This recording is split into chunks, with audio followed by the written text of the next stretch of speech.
Resorted. Chapter 1. Trigger Warning. Abuse.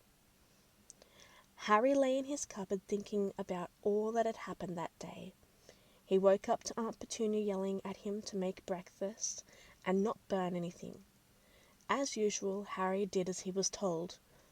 Only what happened was he was tripped by Dudley, and he spilled Aunt Petunia's tea on his uncle's new shoes.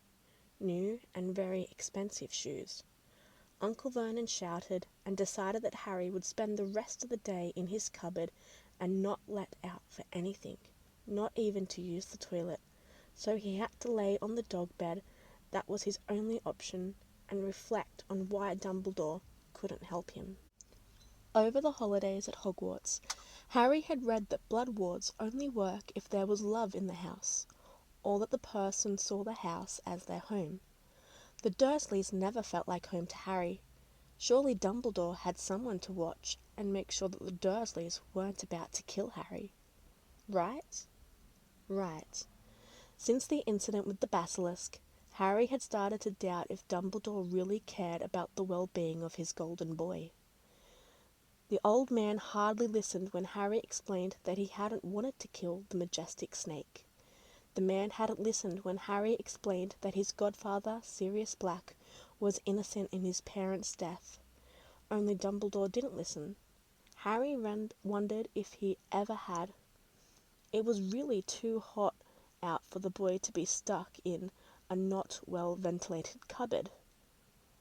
Harry was dragged out of his cupboard to make dinner for his so-called family. Aunt Marge, Uncle Vernon's sister, came while Harry was in the cupboard. Thankfully, Aunt Marge had to put Ripper down when a woman had to get stitches due to bites from the monstrous mutt. "Get the Scotch, boy," Aunt Marge demanded of Harry. The woman was as vile as Harry remembered, perhaps more so now that her favourite dog had been put down by the police. "Why are you just standing there? Get the Scotch now." Harry already had given the Scotch to Uncle Vernon, but the woman hadn't seen it and was standing up now. Realizing what was about to happen, Vernon laughed and Aunt Petunia left, most likely to get the whip that her husband used on Harry since he was 6. Dudley went and got the knife his father would use on Harry for upsetting Aunt Marge. "You useless boy. Vernon and Petunia should have killed you when you showed up. You are nothing more than a slave."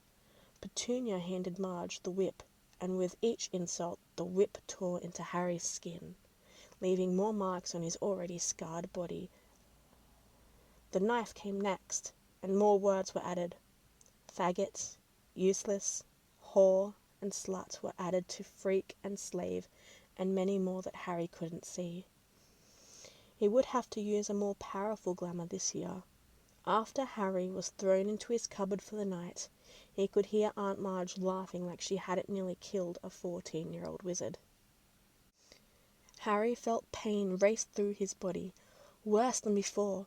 He could feel it in his bones, like the blood-boiling hex.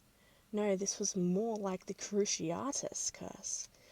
Every nerve in his body was on fire. He didn't scream. It would wake Vernon, Petunia, and Marge. Harry couldn't take another beating right now. Little did he know that the pain he was experiencing was his magic saving him. Harry would find that his magic was the only reason that his uncle's punishments never killed him. Then again, none of the previous beatings had been this bad.